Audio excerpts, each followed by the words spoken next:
Hello, I'm Anne Kruger. Welcome to Landline. Prime Minister Gillard may have angered Australian apple growers with her endorsement of Kiwi imports during a recent trip across the Tasman. But the reality is that 90 years of protection for the Australian apple industry is over. Quarantine formalities will prevent New Zealand apples from hitting Australian shelves until next year. But already traders have tested the market with about 400 tonnes of Chinese apples this year. While they've had little impact on prices inflated by a general shortage, apple industry observers say the trickle of free trade fruit is likely to become a flood within 2 years.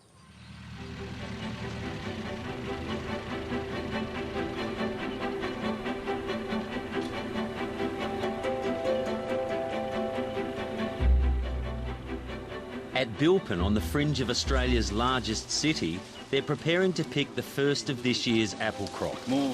Most of the fruit will be up the top, but have a look underneath. Orchardist Joe Saliba is training some new pickers, and at about $150 a day for each one, labour is one of his biggest costs. But now he must compete with Chinese apples harvested by workers paid just $3 or $4 a day. No, look, their labour costs are nowhere near ours, and we just like a level playing field, and so look, it's pretty hard to compete. Oh, well, it's just another hurdle for us, really.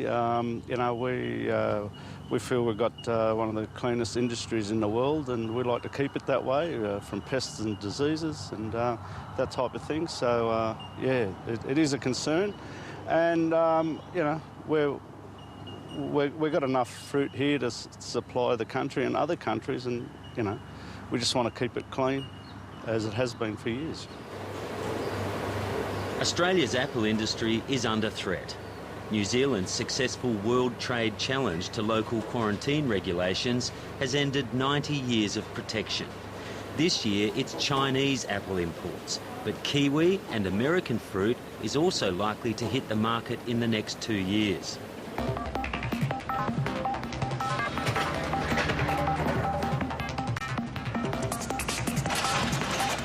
At Australia's biggest produce markets in Sydney, traders have sold most of about 400 tonnes of Chinese apples shipped to Australia this year. Last year's season was a little bit light on, and we didn't have the quantity to carry through to the month of February in quantity, and apples were getting a little bit too high in price, so we felt that there's a window there of 6 to 8 weeks where we can bring Chinese apples in and will not affect the Australian product.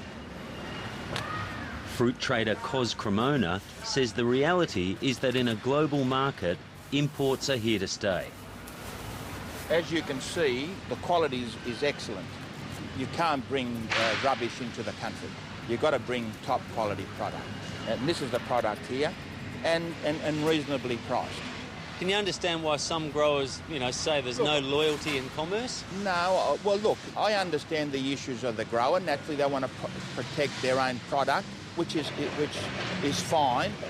But in saying that, I think there's a window, an opportunity that we can import product from other countries, which we have been doing for a long time, the likes of citrus, kiwi fruit, and will not affect our local market, our local produce, and maintain a reasonable price for the consumer. Look, it's been a hard couple of years with the drought-affected areas around Australia. We have had a shortfall. This might be the excuse they're using this year, but I think the Australian public has woken up. They've seen the fruit around. It's not up to Australian standard, the quality of the eating, and we don't know the background of the growing conditions. Paul Barsom runs FHG Rogers, Australia's longest-running apple wholesaler and marketer. He says he won't sell Chinese apples out of loyalty to his growers. Oh, look, yeah, but I think you've got to look at, the objective of where we're heading with these imports, and do we stand alone and say, OK, we support our Australian-based growers. They've been with us for generations. Do we really need to, consume a product for over a 2-week period? We've got other quality products like stone fruit available, Tasmanian cherries, to fill the gap till new season apples come along. So I don't think we need to know. Already, biosecurity concerns have been raised about the Chinese imports. New South Wales Farmers Association's horticulture chairman Peter Darley says this damaged fruit failed the quarantine inspection system.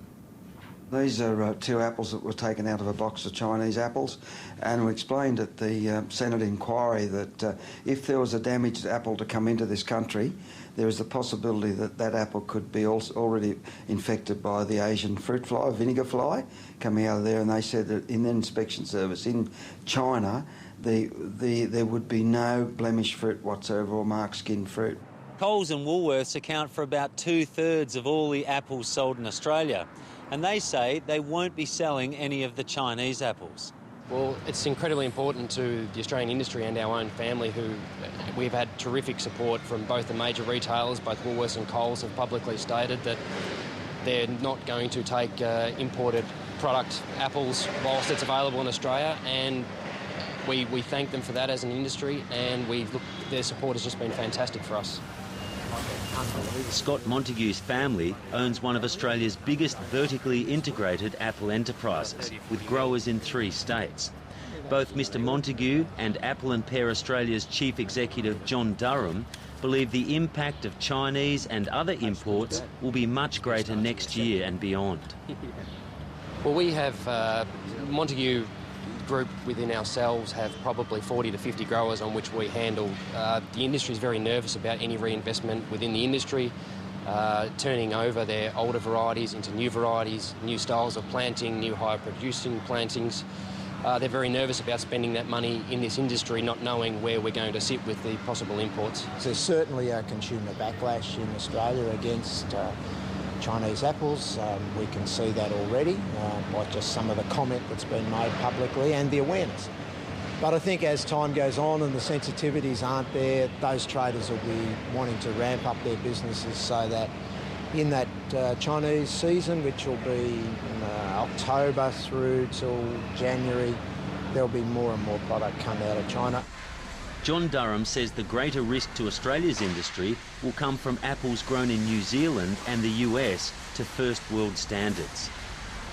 New Zealand apples are very, very similar to our own in terms of the growing method, production methodologies, the quality parameters that they have to meet, and likewise for the American production. So, and of course, Australian consumers are now consuming, in round figures, about 30% of our crop is in Granny Smith, and the other 30% is another 30% in Pink Lady, and those are the favourites of Australian consumers. There's not a lot of production of Granny Smith in New Zealand. There's a little bit of production of Pink Lady.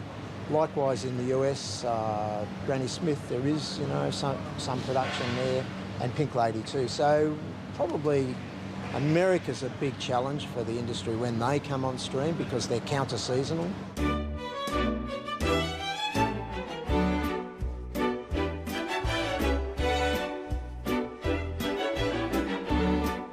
Australia's apple industry has been contracting for the last 20 years, and at Bilpin, when these pictures were taken, there were about 80 commercial growers. Today, there are only 4 selling fruit through the Sydney markets. The terms of trade for many orchards has declined steadily over the last 20 years, and increasingly orcharding is becoming a high turnover, low margin business. Can the industry still be competitive now in the face of cheap imports from China? I think in Bilpin, there's always going to be opportunities to actually sell directly to the public. Bilpin's in a unique situation because it's so close to Sydney. It's within an hour's 40 minutes drive of Sydney, which is 20% of Australian population. Peter Malcolm has been the District Horticulture Officer for the Sydney Basin for most of the last 20 years. He says clever growers such as Joe Saliba are using new densely planted dwarf rootstock to stay competitive. He's getting very good yields. He's probably expecting close to 45, 50 tonnes per hectare. I think this is his 3rd crop. So growers like Joe have actually demonstrating that they can survive, but increasingly they are finding it hard too because their margins are being squeezed.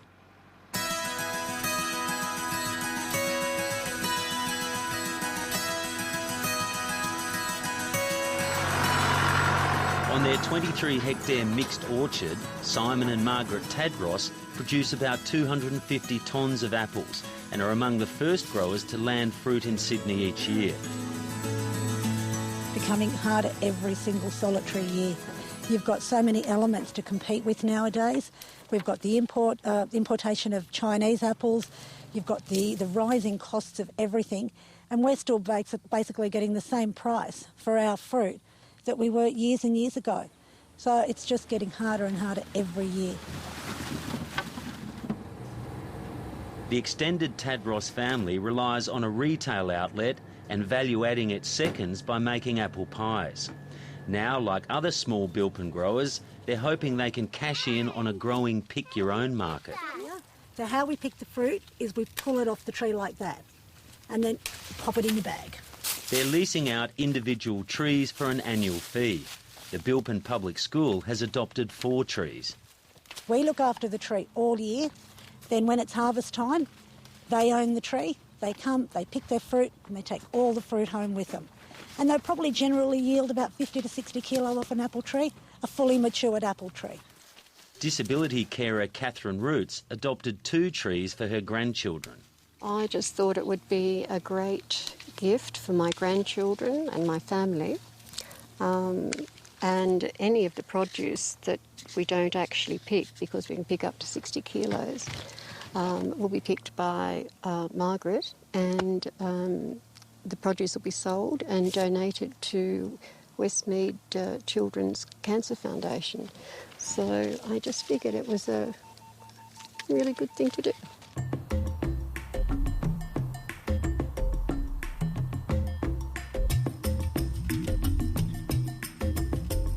Up the road at Bilpin Springs Orchard, none of the 3,000 trees here yield a single piece of fruit for the markets.